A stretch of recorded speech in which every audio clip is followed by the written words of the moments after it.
Assalamualaikum warahmatullahi wabarakatuh. Waalaikumsalam warahmatullahi wabarakatuh. Alhamdulillahillazi anzala al-Qur'an hudan lin-nasi wa bayyinatin minal huda wal furqan. Wassalatu wassalamu ala asyrafil anam wa ala alihi wa ashabihil kiram, amma ba'du. Saudara-saudara kaum muslimin rahimakumullah, setiap penganut agama di dunia ini mempunyai sesuatu kitab yang dianggapnya sebagai kitab suci. Orang Hindu punya kitab Weda, orang Buddha punya kitab Tripitaka, Yahudi mempunyai Taurat, Nasrani mempunyai Injil, penganut Konghucu punya kitab Tao Te Ching, orang Majusi punya kitab Zen Avesta, orang Kebatinan punya kitab Serat Centani, Hidayat Jati, Darmo Gandul atau Gatoloco. Sementara kita umat Islam oleh Allah diberikan Al-Quranul Karim.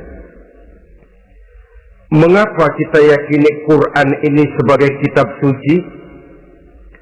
Pertama, ia bebas dari intervensi dan investasi manusiawi. Ia sepenuhnya, baik isi maupun redaksi, adalah produk dari Allah Subhanahu wa ta'ala. Kita yakini Quran kitab suci karena sampai hari ini belum ada seorang pun yang sanggup membuat seperti itu. Suatu kitab hanya dinamakan suci kalau dia bersih dari investasi dan intervensi manusia. Al-Quran ini sejak turunnya 14 abad yang lalu telah menantang. Wa in kuntum fi raibin mimma nazzalna ala abdina fa'tu bi suratin min misli. Apabila kamu ragu-ragu terhadap kebenaran Quran yang kami turunkan kepada hamba kami Muhammad, atau kamu menyangka Quran itu cuma bikinan Muhammad saja, cobalah kamu buat satu surah saja semacam Al-Quran. Apabila kamu tidak mampu melakukannya seorang diri, wada'u syuhada'akum, ajak seluruh teman-temanmu. Sejak tantangan ini turun 14 abad yang lalu, sampai hari ini, tidak seorang pun yang sanggup membuat satu surah saja semacam Al-Quranul Karim. Barangkali belum pernah ada yang coba-coba. Sudah. Di antaranya apa yang dilakukan oleh Musailamah Al-Kazzab. Dia mencoba membuat satu surah semacam Al-Quran yang kalimatnya sudah berbentuk bait-bait syair, tapi isinya jauh panggang daripada api. Yang kedua, kita yakini Quran sebagai kitab suci karena isi dan ajarannya sesuai dengan fitrah manusia. Suatu kitab dinamakan suci kalau ajarannya sejalan dengan fitrah manusia. Misalnya, manusia secara fitrah, kalau dia laki-laki, normal nafsu kepada perempuan, itu fitrah. Perempuan suka kepada laki-laki, itu fitrah. Kalau ada kitab suci, tapi melarang manusia untuk kawin, kesuciannya perlu diselidiki. Quran kitab suci sejalan dengan fitrah manusia, maka ia menganjurkan manusia yang mampu untuk melangsungkan perkawinan. Contoh lain, secara fitrah manusia perlu makan. Kalau ada kitab suci yang melarang manusia puasa saja siang malam terus menerus, itu kan sama juga nyuruh orang mati. Quran sesuai dengan fitrah manusia, maka dalam Islam puasa wisol, puasa ngableng, apa itu istilahnya, puasa nyambung, Dari pagi sampai sore, sampai malam, sampai pagi lagi puasa terus. Bukan saja tidak boleh, malah haram hukumnya. Kenapa? Itu bertentangan dengan fitrah manusia. Yang ketiga, kita yakini Quran sebagai kitab suci karena isinya tidak kontroversial. Isinya tidak saling bertentangan satu sama lain. Di ayat manapun Quran mengajarkan Allah itu esa. Satu kali dia berkata haram, dia akan tetap berkata haram. Isinya tidak kontroversial. Sebab kalau ada kitab suci, di satu pihak mengajarkan Tuhan Esa, di lain ayat mengajarkan Tuhan 3, di lain ayat lagi mengajarkan Tuhan 4, kitab kacau namanya. Bagaimana suatu kitab bernama suci kalau isinya kontroversial satu dengan lainnya? Dari 3 kriteria inilah kita yakini Quran sebagai kitab suci. Masalah yang akan kita bicarakan pada pertemuan kita kali ini, bagaimana sikap kita terhadap Al-Quranul Karim sebagai kitab suci. Berangkat dari sebuah hadis di mana Rasulullah Shallallahu Alaihi Wasallam pernah memberikan tawaran. Beliau bersabda, "Man ja'ala al-Qur'ana amamahu qadahu ilal jannah, wa man ja'ala al-Qur'ana khalfahu saqahu ilan nar." Siapa yang menjadikan Quran sebagai imam, maka Quran akan membimbing dia ke dalam surga. Tetapi siapa yang menjadikan Quran sebagai makmum, maka Quran akan mendorong dia ke dalam neraka. Pilihan terserah kita. Siapa yang menjadikan Quran sebagai imam, ditempatkannya Al-Quran di depan, dia ikuti petunjuk dan ajaran Al-Quran, maka Quran akan membimbing dia ke surga. Surga dunia, lebih-lebih lagi surga akhirat. Tetapi sebaliknya, siapa yang menempatkan Quran di belakangnya, dia belakangi Al-Quran, dia belakangi perintah dan ajaran-ajaran Al-Quran, dia perturutkan hawa nafsunya dalam kehidupan ini, maka Quran akan mendorong dia ke dalam neraka. Ya, neraka dunia, lebih-lebih lagi neraka akhirat. Pilihan terserah kita. Saya mau tanya, kira-kira Quran dalam hidup kita jadi imam apa jadi makmum? Imam apa makmum? Kalau Quran jadi imam, artinya kita umat Islam jadi makmum. Resiko dan logika tentu, makmum harus mengikuti imam. Imam takbir, makmum takbir. Imam ruku, makmum ruku. Imam sujud, makmum sujud. Imam tahiyat, makmum tahiyat. Itu namanya Quran jadi imam, kita jadi makmum. Artinya dalam terjemahannya pada kehidupan, kalau merah kata Quran, merah kita kata. Hijau kata Quran, hijau kita bilang. Ke barat kata Quran, ke barat kita pergi. Ke timur kata Quran, ke timur kita berangkat. Halal kata Quran, halal kata kita. Haram kata Quran, haram kita bilang. Itu Quran imam, kita makmum. Nyatanya kadang-kadang kontras. Nyatanya kadang-kadang paradoks. Merah kata Quran, hijau dong kata kita. Halal kata Quran, remeng-remeng kata kita. Ke barat kata Quran, ke timur kita pergi. Dalam praktek kita mau jadi makmum, Quran kita suruh jadi imam. Kita sesuaikan Quran dengan selera kita. Mana-mana ayat yang menguntungkan, mana ayat yang sesuai dengan mau kita, itu yang kita baca kuat-kuat. Itu yang kita canangkan ke tengah masyarakat ramai. Tapi manakala Quran itu bertentangan dengan nafsu kita, bertentangan dengan gaya dan kepribadian kita, kita umpetin itu Quran. Kalau kita cuma umpetin lumayan, kadang-kadang kita tuduh Quran ketinggalan zaman. Kita anggap Quran tidak relevan lagi dengan situasi dan kondisi. Kalau sudah begitu, sudah menyeberang terlalu jauh namanya. Saudara-saudara kaum muslimin rahimakumullah. Inilah makna hadis Nabi yang diriwayatkan dari Imam Ali bin Abi Thalib, bersabda Rasul, "Man qara'al Qur'ana fastazharahu fa ahalla halalahu wa harrama haramahu adkhalahul jannah." Barang siapa yang membaca Al-Quran lalu memperhatikannya, kemudian menghalalkan yang halal dan mengharamkan yang haram, maka Allah akan memasukkan orang itu ke dalam surga, ya surga dunia, ya surga akhirat. Apabila kita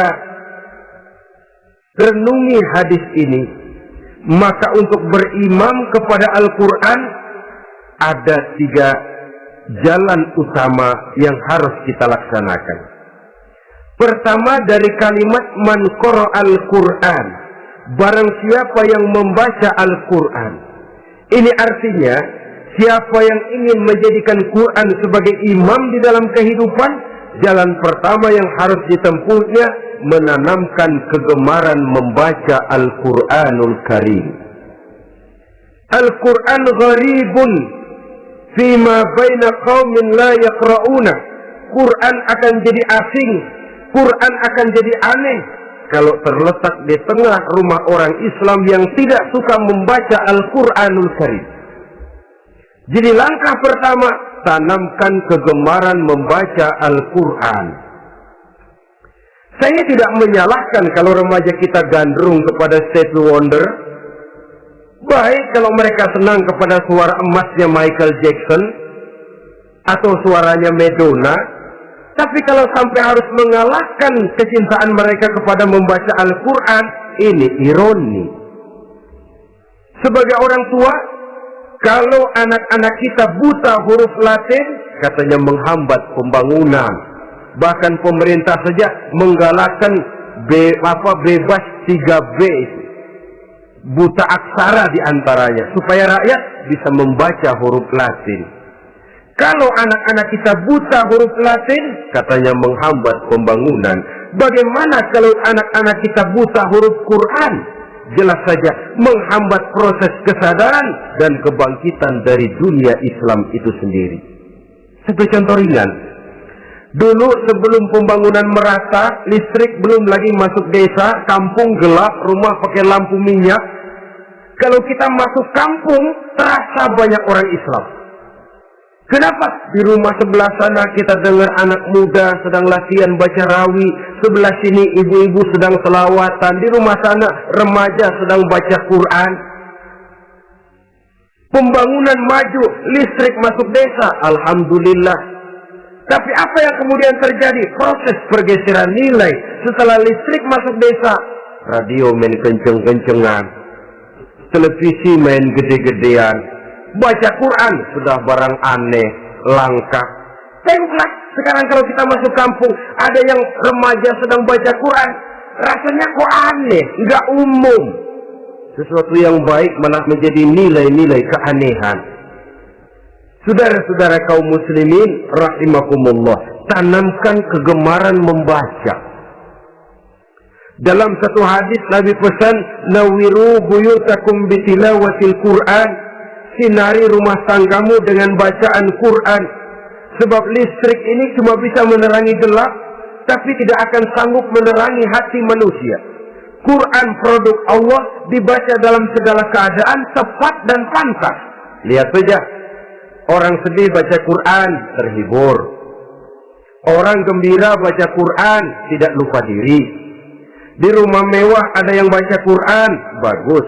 Di gubuk reot di pinggir kali ada yang baca Quran, cocok. Orang kawin dibacakan Quran, bagus. Orang mati dibacakan Quran, tidak jelek. Dalam segala keadaan, in all season, bahasa kerennya, dia pantas dibaca. Saudara-saudara, bahkan orang sakit gigi pun kalau dengar baca Quran tidak marah. Coba lihat. Dia senang benar lagu Michael Jackson, tapi giliran sakit gigi, coba setelin lagu Michael Jackson. Kalau nggak mencak-mencak, kamu gila apa nggak tahu saya lagi sakit gigi? Tapi coba bacakan Quran, dia pasti tidak marah. Begitu besar daya pengaruhnya. Bahkan Abu Jahal sama Abu Lahab pernah rapat. Kata Abu Jahal sama Abu Lahab, Mas Lahab, gini loh Mas. Kenapa? Ini saya pikir-pikir salah satu yang menyebabkan kenapa saudara kita banyak ikut ajaran Muhammad. Mereka kalau sudah dengar bacaan Quran terpesona. Jadi kita blokir saja. Caranya gimana? Kasih pengumuman kepada Quraisy, jangan sekali-kali mau dengerin Muhammad baca Quran. Kamu juga jangan. Dan kamu, saya pun begitu. Mari kita janji, tidak mau dengar bacaan Quran. Salaman, pulang ke rumah masing-masing.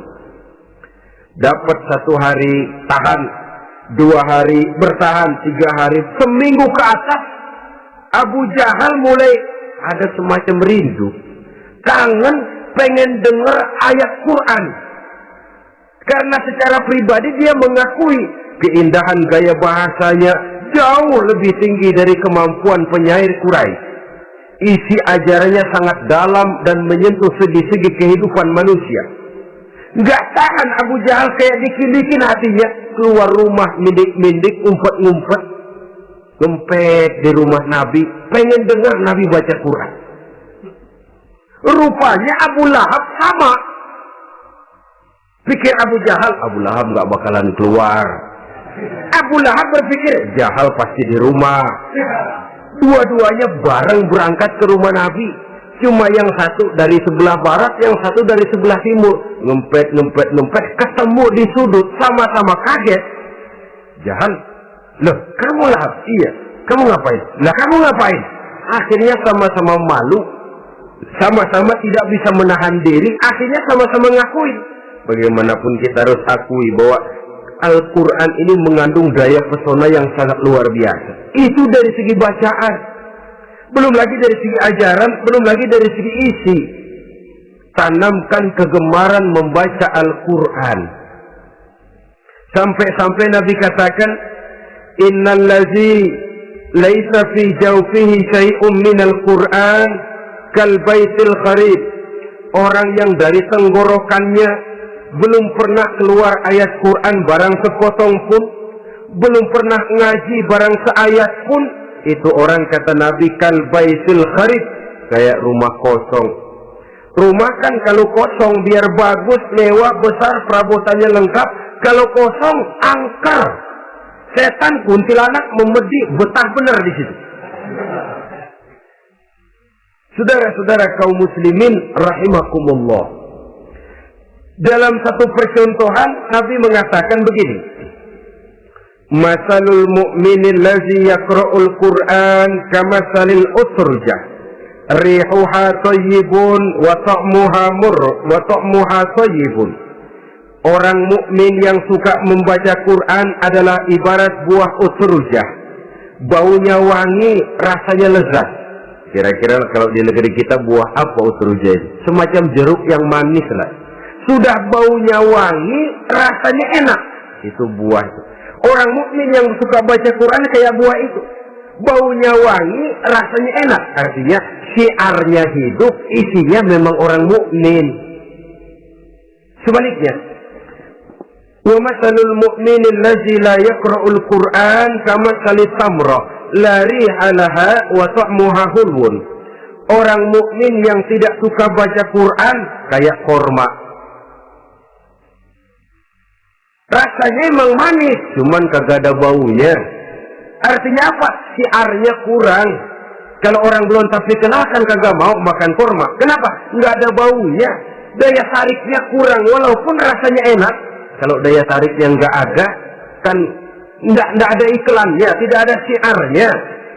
Itu orang mukmin yang tidak suka membaca Quran. Ibarat buah, nggak ada baunya, walaupun rasanya enak. Orang kurang tergerak, kurang siar, kurang daya tarik. Sebaliknya, wa masalul munafiq alladzi yaqra'ul Qur'an kamasalir raihanah rihuha thayyibun wa ta'muha murrun. Orang munafik yang suka baca Quran seperti buah raihanah. Apa itu? Baunya wangi, rasanya pahit. Orang munafik baca Quran kayak buah itu. Baunya sih enak, cuman rasanya pahit. Ya munafik baca Quran.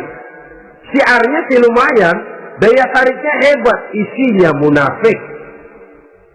Nah, paling jelek orang munafik yang nggak suka baca Quran.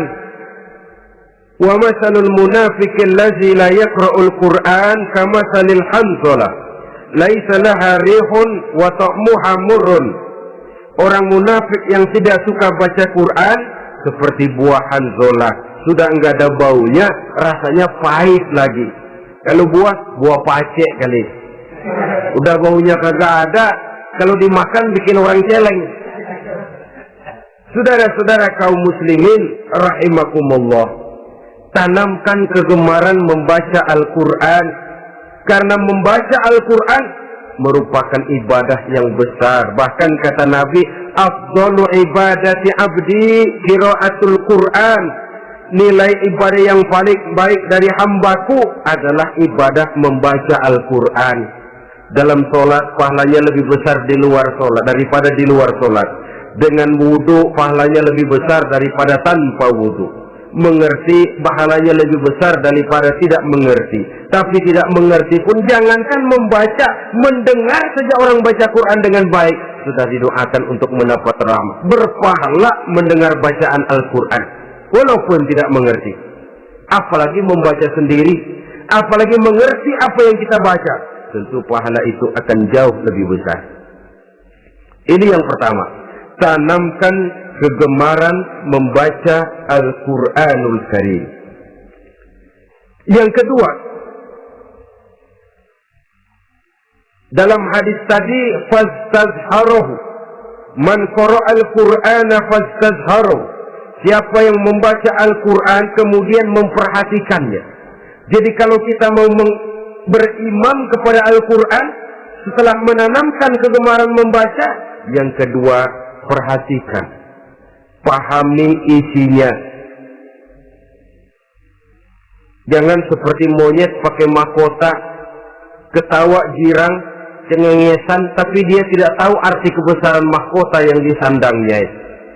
Bangga dengan Al-Quran, tapi apa kandungannya kita tidak mengerti. Untuk memahami Al-Quran ini, caranya bagaimana? Tentu mudah saja. Seperti contoh, kalau kita ingin mengerti caranya bikin tahu, jangan bertanya kepada montir mobil. Montir mobil ahli betul urusan mesin, tapi kalau urusan tahu, tanya dong tukang tahu. Untuk mengerti rahasia dan seluk-beluk Al-Quran, kita harus bertanya kepada orang yang memahami seluk-beluk Al-Quran, para ulama, para kiai, para ustadz, yang kita tahu kualitas keilmuannya, kita yakini loyalitas dan integritasnya kepada Islam ini. Kenapa? Ayat-ayat Quran itu elastis. Dia dibawa kemana saja mau. Ditafsirkan menurut kemauan orang bisa. Paling celaka kalau yang belajar tidak punya dasar, yang mengajar punya maksud lain. Sesat dan menyesatkan. Yang ngajar punya nafsu ambisi, yang belajar tikus budak. Yang memang tidak punya dasar apa-apa. Sekali belajar langsung tafsir. Cara wudhu yang baik saja belum ngerti, cara rukuk dan sujud yang baik saja belum bisa, yang membatalkan sholat apa ndak bisa, ndak ngerti, sekali langsung, ndak, supaya kita langsung saja belajar langsung Al-Quranul Karim. Tidak jelek, cuma akan lebih baik kalau sebelumnya ada unsur penunjang dari nilai-nilai keilmuan dalam Islam ini. Disinilah perlunya menghidupkan majelis-majelis taklim. Sebab kalau Al-Quran hanya dipahami dan dikutak-kutik menurut maunya rasio saja, kekuatan rasio terbatas. Saya akan khawatir nantinya akan timbul pendapat-pendapat di mana Al-Quran disesuaikan dengan otak. Bukan otak ngikuti Quran, tapi Quran disuruh ngikuti otak. Contoh yang dekat saja, kalau saudara ngukur kayu pakai meteran, itu kira-kira meteran ikut kayu, apa kayu ikut meteran? Ayo, kira-kira kayu ikut meteran, apa meteran ikut kayu? Meteran ikut kayu. Bagus. Kalau meteran ikut kayu, artinya nggak ada meteran benar di dunia ini. Kayunya kependekan, meterannya dipotong. Kan begitu loh. Meteran ikut kayu namanya. Bukan meteran ikut kayu, tapi kayu yang harus ikut meteran. Otak harus ikut wahyu. Jangan wahyu disuruh ikut otak. Manusia ikut Quran, jangan Quran disuruh ikut manusia. Dan kaum orientalis, ya, orang barat di luar Islam yang mendalami, mempelajari Islam dengan tujuan mencari kelemahan Islam untuk menghantam umat Islam. Itu sengaja mencari ayat-ayat yang mereka kumpulkan untuk menghantam umat Islam. Supaya mereka meragukan Qurannya untuk kemudian pada suatu saat meninggalkan Quran sama sekali. Timbullah pendapat ada ayat Quran yang sudah tidak sesuai lagi katanya dengan situasi dan kondisi. Seolah-olah otak manusia sudah jauh lebih pintar daripada Al-Quranul Karim.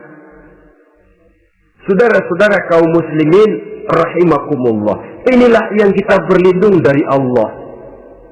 Sebab secara demikian dengan kata lain kita secara tidak sadar sudah mengurangi kemahamutlakan dan kesempurnaan dari Allah Subhanahu wa ta'ala.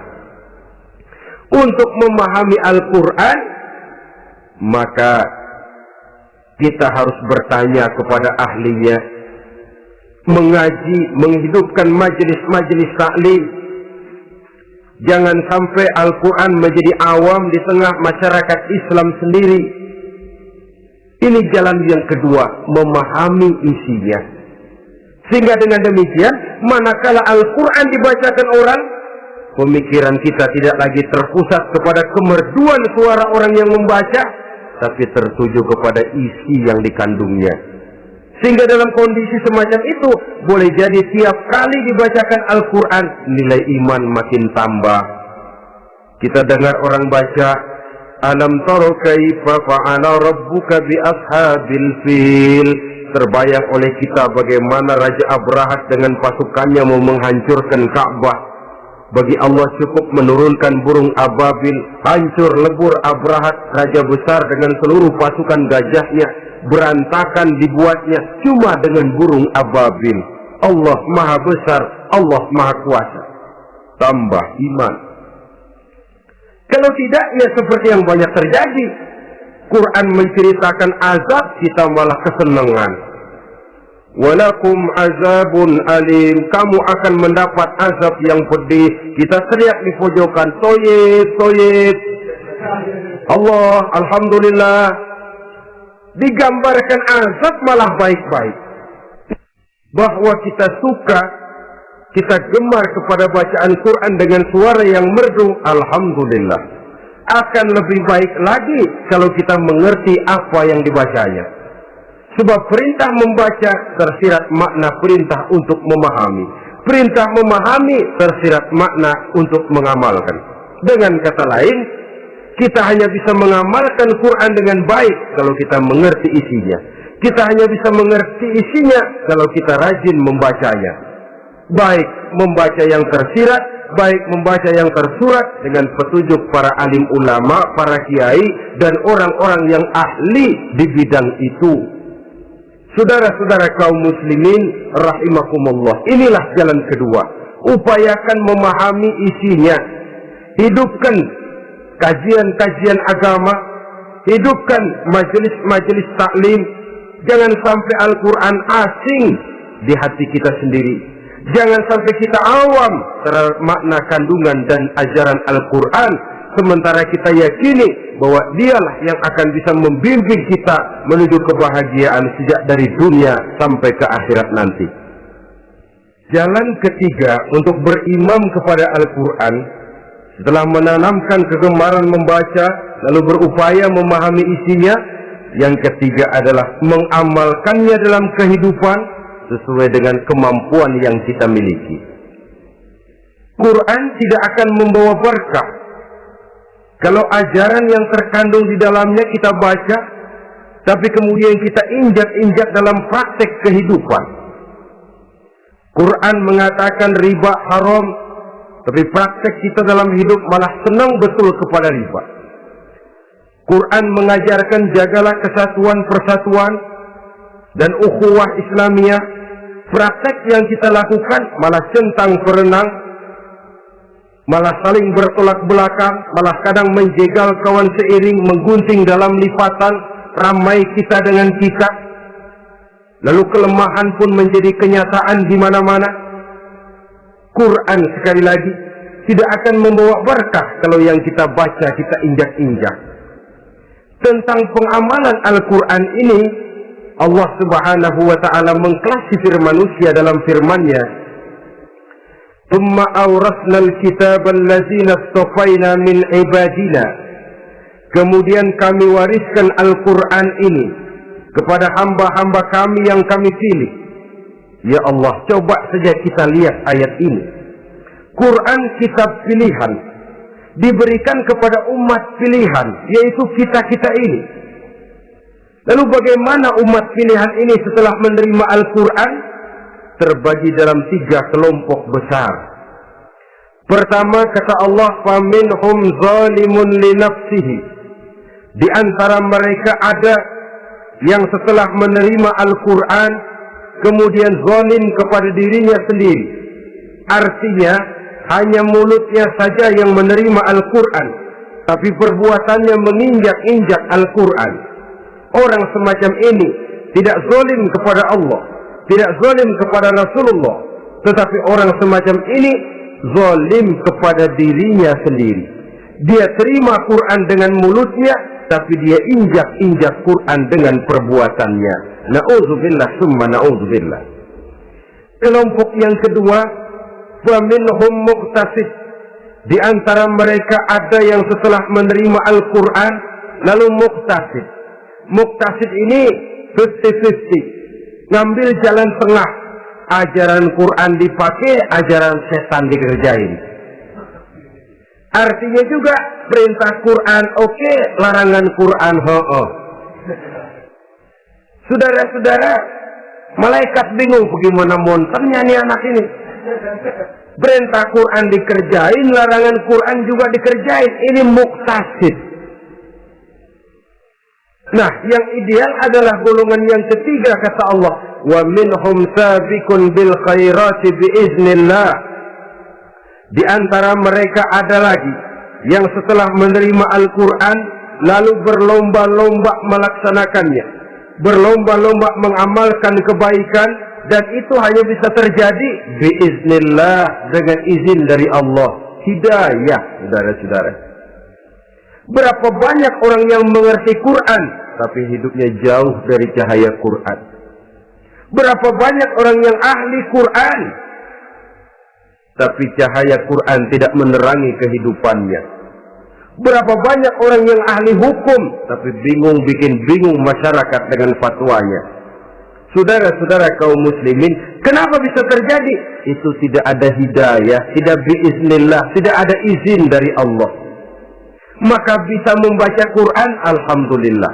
Bisa memahaminya, kita bersyukur kehadirat Allah. Lebih penting dari itu, kita mohon hidayah agar bisa mengamalkannya sesuai dengan kemampuan kita. Saudara-saudara kaum muslimin rahimakumullah, mana yang lebih banyak di zaman kita sekarang ini? Kita bisa analisa. Ada yang menerima Quran hanya dengan mulutnya saja. Kalau ditanya, Tuhanmu siapa? Allah. Kiblatmu mana? Ka'bah. Saudaramu siapa? Umat Islam. Kitab sucimu apa? Quran. Kamu bisa baca? Enggak. Ya, kalau cuma enggak bisa baca, barangkali kadang-kadang Quran saja pun tidak punya. Ini yang ironi, ini yang menyedihkan. Saudara-saudara kaum muslimin rahimakumullah, tanpa melaksanakan konsepsi Al-Quran di dalam kehidupan, maka kesenangan kita membacanya, pengertian kita tentang Al-Quran barangkali tidak akan bisa berbuat terlalu banyak di dalam kehidupan. Maka sekarang ini sudah ada terjemahan Quran dalam bahasa Indonesia, dalam bahasa daerah, dalam bahasa Inggris, Belanda, bahkan Jerman, yang masih harus terus dan selalu ditingkatkan terjemahan Quran di dalam kehidupan. Dengan kata lain, kita umat Islam menunggal dengan Quran kita. Jangan cuma jadi kebanggaan Islam tinggi, tidak ada yang lebih tinggi dari Islam. Quran kitab suci, tidak ada yang bisa menandinginya. Qurannya, tapi umatnya, kadang-kadang kita ini jauh panggang daripada api. Kita bersyukur musabaqah tilawatil Quran dihidupkan dengan biaya bermiliar rupiah, sejak dari tingkat kelurahan, kecamatan, wali kota, provinsi, sampai kepada tingkat nasional, untuk menanamkan kegemaran membaca Quran. Setelah itu, hendaknya diadakan peningkatan dengan upaya memahaminya, sehingga pada suatu saat boleh kita adakan musabaqah pengamalan Quran. Hadiahnya sudah langsung dari Allah sendiri. Ini yang kita perlu berlomba mengamalkan ajaran Quran. Sabiqun bil khairat, berlomba mengamalkan ajaran-ajaran Al-Quranul Karim. Nah, oleh karena Al-Quran ini dalam bentuknya yang umum kadang-kadang hanya menjelaskan satu persoalan secara global, kita memerlukan tuntunan sunnah dari Rasulullah Sallallahu Alaihi Wasallam. Umpamanya, Quran hanya mengajarkan aqimis sholat, dirikan sholat. Caranya bagaimana? Tidak ada cara sholat dalam Quran. Dari mana kita tahu cara sholat? Dari sunnah. Itu sebabnya selain Al-Quran sebagai sumber utama, kita memerlukan sunnah. Bahwa sholat pakai takbiratul ihram di Quran tidak ada. Bahwa sholat pakai tahiyat dalam Quran tidak ada. Jadi kalau orang cuma Quran saja, tidak ada sunnah itu, ya bagaimana kita bisa sholat? Quran cuma mengatakan wa atimul hajja wal umrata lillah, laksanakan haji dan umrah karena Allah. Bagaimana manasik haji? Bagaimana cara sa'i? Bagaimana cara wukuf? Bagaimana cara melontar? Tidak ada dalam Quran. Yang memuat itu tidak lain sunnah. Untuk memahami Quran dan sunnah ini, kita memerlukan orang yang menguasai Quran dan sunnah. Oleh karena itu, kita perlu petunjuk kepada para ulama. Itu sebabnya Quran sendiri mengatakan, wa in tanaza'tum fi syai'in farudduhu ila Allahi wa rasulih. Apabila kamu berbeda pendapat tentang suatu persoalan, kembalikan kepada Allah dan Rasulnya. Kembalikan kepada Allah artinya kembalikan kepada Quran. Kembalikan kepada Rasul maksudnya kembalikan kepada sunnah. Siapa yang mengerti Quran dan sunnah? Para ulama yang kualitas ilmunya kita yakini, loyalitas dan kredibilitas serta integritas keislamannya bisa menjadi panutan. Saudara-saudara kaum muslimin rahimakumullah. Dengan demikian, kalau orang berkata langsung saja memahami Quran, sekarang kan sudah banyak terjemahannya, tidak usah lewat ulama-ulamaan. Saya tidak mencela, cuma agak mengkhawatirkan kalau dia memahami Quran cuma sekedar lewat terjemahannya saja, sangat mungkin jadi dia bisa salah paham. Kita memerlukan bantuan sunnah, kita memerlukan petunjuk para ulama yang menguasai di bidang itu. Kembalikan kepada Quran dan sunnah, artinya bertanya kepada orang yang memahami Quran dan sunnah. Nah, dengan begitu kan akan terjadi perbedaan pendapat. Perbedaan pendapat sesuatu yang halal sepanjang tidak menyebabkan kita berpecah belah. Halal berbeda pendapat, asal diletakkan pada proporsinya. Apalagi kalau perbedaan pendapat itu cuma masalah teknis, bukan masalah prinsip. Kenapa tidak pulang saja kepada tuntunan Quran? Lana a'maluna wa lakum a'malukum. Kami akan mengamalkan amalan yang kami yakini benarnya. Saudara persilahkan mengamalkan amalan yang saudara yakini benarnya. Sama-sama punya alasan, sama-sama punya dalil. Tidak usah saling menyalahkan. Tidak usah saling mengklaim merasa yang paling benar, orang lain salah semua. Kemukakan argumen, jangan sentimen. Harus dengan semangat mencari kebenaran, bukan untuk mencapai kemenangan. Kalau sentimen lebih penting dari argumen, kalau kemenangan lebih diutamakan dari mencari kebenaran, yang berlaku kadang-kadang gengsi. Kalau sudah gengsi, yang bicara emosi. Kalau sudah emosi, istilah kita di kampung ngambek. Gedean ilmunya sama ambeknya. Kadang-kadang, Pak, saya kalau nggak jadi imam nggak mau sembahyang di situ. Kalau nggak jadi imam, orang lain dianggapnya kagak sah sembahyangnya. Oh, pokoknya kalau nggak ngaji sama saya, Islamnya kurang benar. Mengklaim. Perbedaan pendapat wajar, halal, asal tidak menyebabkan kita berpecah belah. Dan sewajarnya kita lebih berusaha mencari titik pertemuan, memperbesar persamaan, dan bukan mengutak-utik perbedaan. Kadang-kadang inilah penyakit kita nih. Satu kunut, satu tidak sembahyang subuhnya, bisa RT. Satu usoli, satu tidak, bisa RW. Satu azan sekali Jumatan, satu dua kali bikin masjid lagi. Kenapa bukan persamaannya yang dicari? Kenapa justru perbedaannya yang diperbesar? Yang masalah macam ini sampai kiamat tidak pernah selesai. Kan lebih baik kalau kita ditanya orang, Pak, sholat subuh itu pakai kunut apa tidak sih? Kalau saya pakai. Kalau yang tidak pakai kunut bagaimana, Pak? Betul, kata yang tidak pakai. Jadi yang pakai kunut betul, betul karena saya pakai kunut. Yang tidak juga betul, betul kata yang tidak pakai. Kalau yang kunut betul, yang tidak kunut betul, lalu yang salah yang mana, Pak? Yang salah yang subuh nggak sembahyang. Lebih objektif, proyek garapannya ada, umat tidak berpecah belah. Ini yang konyol, kadang-kadang khutbah Jumat pakai membongkar khilafiyah, menghantam tahlil, menghantam kunut.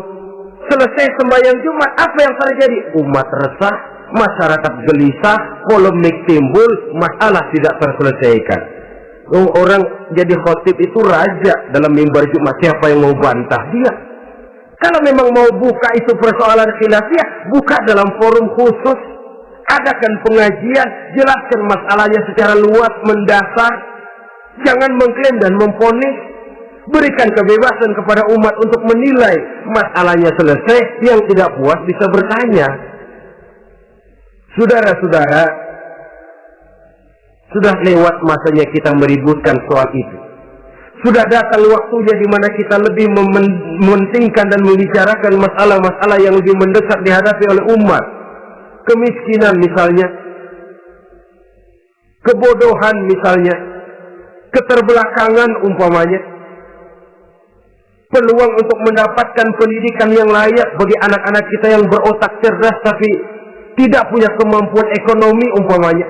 Itu akan lebih objektif ketimbang kita membicarakan masalah-masalah yang sampai kiamat tidak akan pernah selesai, yang hanya akan menyebabkan kita menjadi lemah, persatuan koyak, solidaritas sosial lalu menurun, saling curiga menjadi tumbuh karenanya, dan pada akhirnya kita tidak akan pernah bisa berbuat banyak.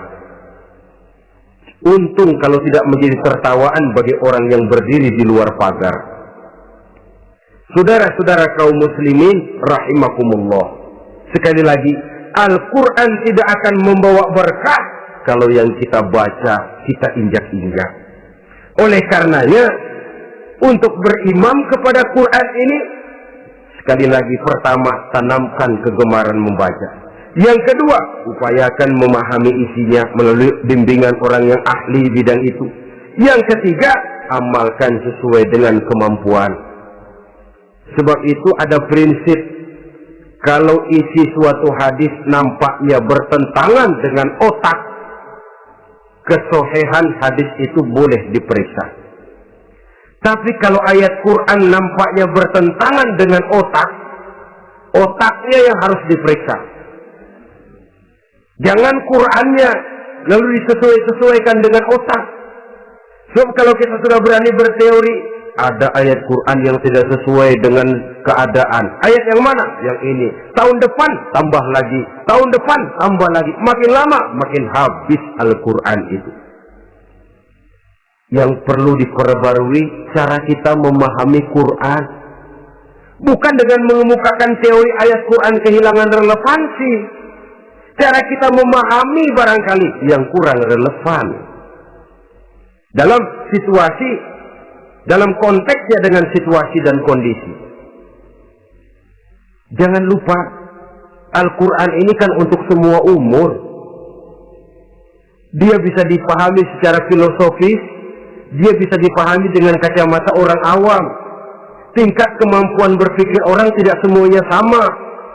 Kalau semua orang kita mau ajak berfilsafat, merenung dalam-dalam, menerawang tinggi-tinggi, ialah buat mereka yang terjangkau oleh perguruan tinggi.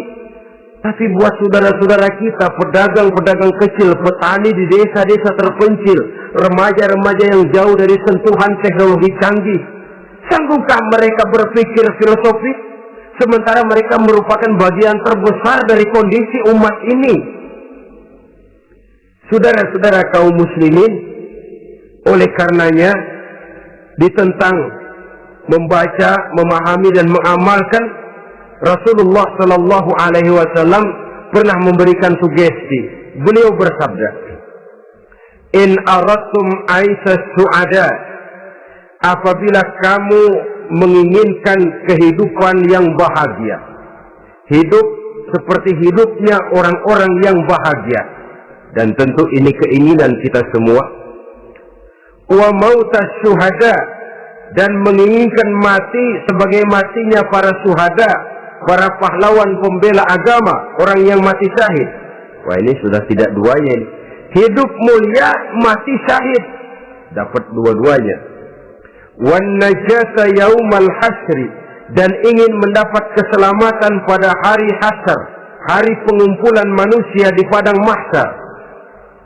Wa zilla yaumal harri, dan mendapat perlindungan dari Allah pada hari yang sangat panas. Wal huda minadh dhalalah, dan mendapat petunjuk dari kesesatan. Nah, ini keinginan semua orang. Kan yang kita cari apa sih? Hidup bahagia. Biar tidak kaya, asal bahagia sudah enak. Lalu apalagi? Matinya sebagai syahid. Kemudian di hari pengumpulan nanti mendapat keselamatan. Lalu pada saat orang lain kepanasan, kita mendapat perlindungan. Kemudian orang lain kebingungan, kita mendapat petunjuk. Kalau ini yang diinginkan, kata Nabi, resepnya wa'azimu qira'atal Qur'an, maka lazimkan, biasakan olehmu membaca Quran. Tidak ada terlambat. Idealnya memang dari kecil, sebab lidah kalau sudah kaku berat.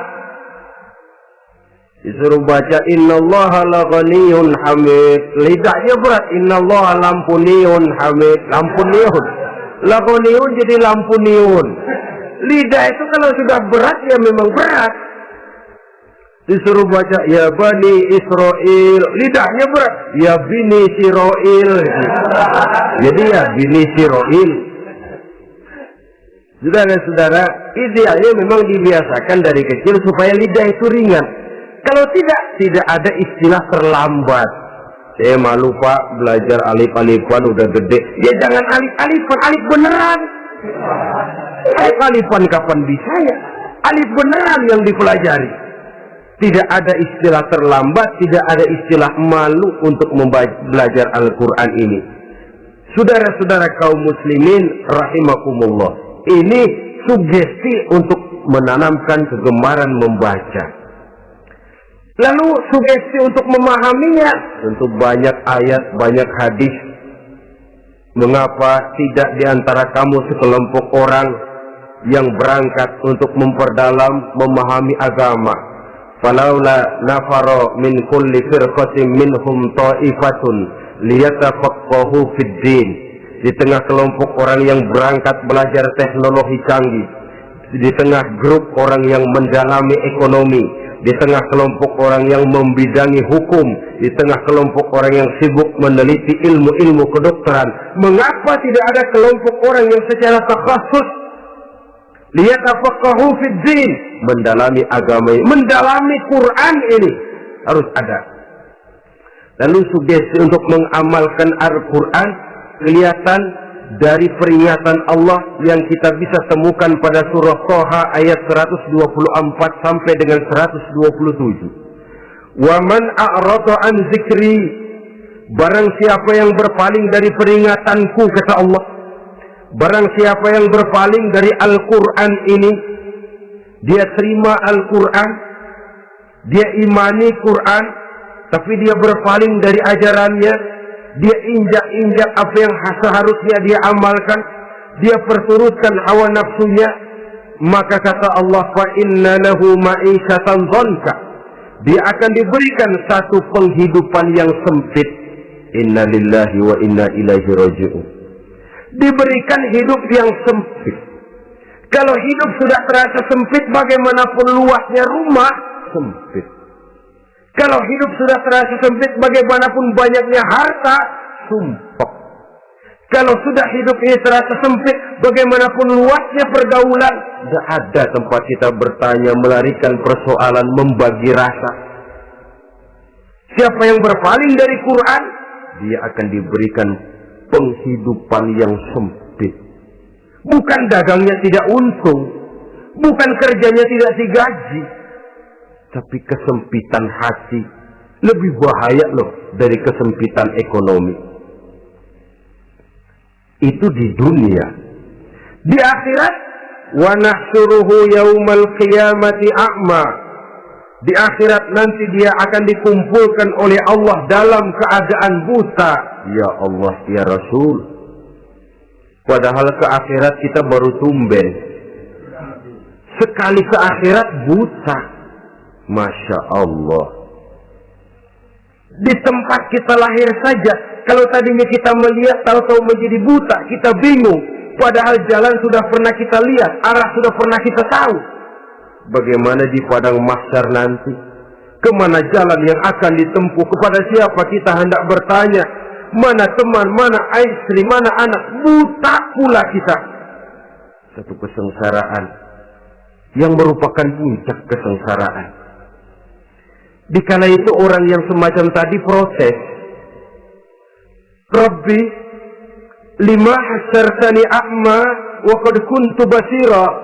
Wahai Allah, kenapa hari ini saya dikumpulkan dalam keadaan buta?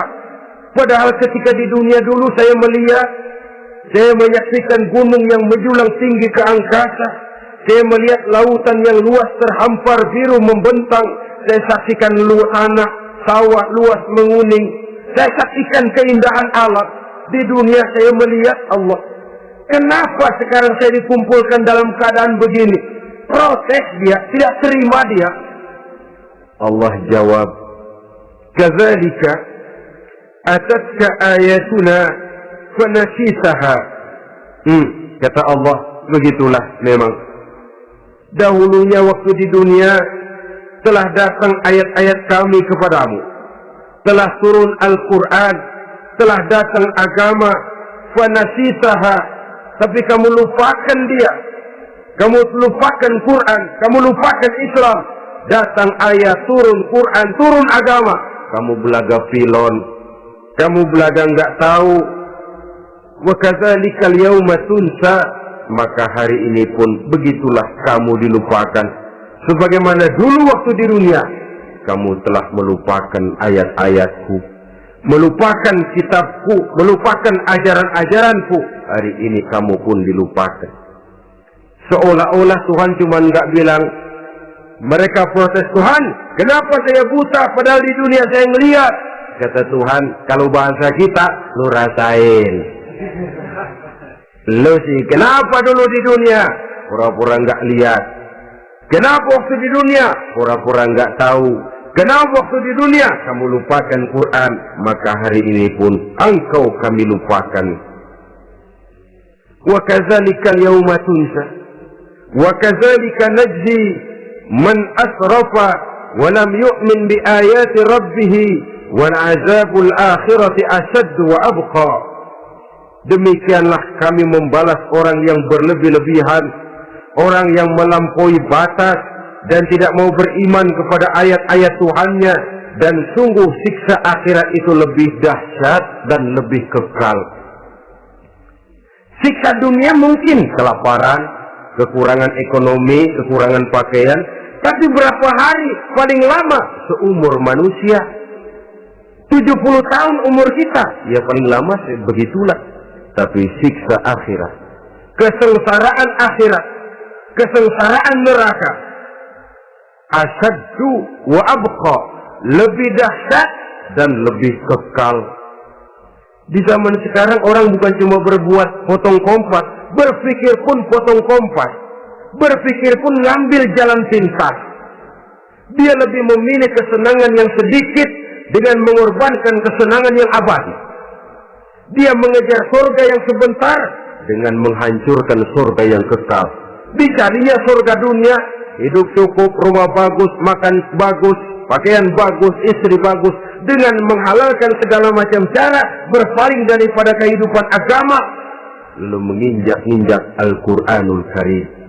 Kita berlindung kepada Allah, jangan sampai dimasukkan dalam kelompok yang di akhirat nanti dibangkitkan dalam keadaan buta. Na'udzubillah summa na'udzubillah.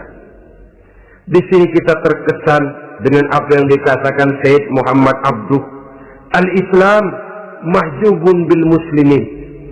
Kebesaran Islam kadang-kadang tertutup oleh tingkah laku umat Islam sendiri. Keluhuran dan kesempurnaan Al-Quran tertutup oleh kebodohan umat Islam. Sedangkan untuk mengungkapkan rahasia Al-Quran ini diperlukan keahlian yang kompleks. Saudara yang di Fakultas Teknik belajar teknologi, ungkap buka rahasia Quran di bidang teknologi. Saudara yang di bidang kedokteran, ungkap buka rahasia Al-Quran di bidang kedokteran. Saudara yang ahli geologi, pelajari struktur kulit bumi dengan mengungkap rahasia Al-Quran. Sehingga pengkajian kita tentang teknologi, pengkajian kita tentang angkasa luar, pengkajian kita tentang anatomi manusia akan berakhir kepada Subhanaka ma khalaqta hadza batila. Ya Allah, tidak satu pun yang Engkau ciptakan ini sia-sia. Perut bumi mengandung minyak, timah, kekayaan yang berharga untuk manusia. Mempelajari angkasa luar bisa memahami musim dan menyelamatkan manusia. Mempelajari rimba belantara, teknologi canggih, akhirnya akan memperkuat nilai-nilai iman, menerjemahkan ajaran Quran lewat disiplin ilmu yang kita kuasai masing-masing, untuk kemudian bekerja sama bahu-membahu dalam rangka mengimani Al-Quran, mengamalkan Al-Quran, dan mengawal keluhuran Al-Quranul Karim yang atas dasar tuntunannya kita hidup, untuknya kita berjuang, dan dalam bimbingannya kita ingin kembali menghadap Allah Subhanahu wa Ta'ala. Inilah pertemuan yang singkat ini. Mudah-mudahan kita diberikan kekuatan oleh Allah untuk berimam kepada Al-Quran, menjadikannya sebagai pedoman utama di dalam kehidupan kita. Terima kasih atas segala perhatian. Mohon maaf atas segala kekurangan. Usikum wa nafsi bitaqwallah. Wassalamualaikum warahmatullahi wabarakatuh. Waalaikumsalam.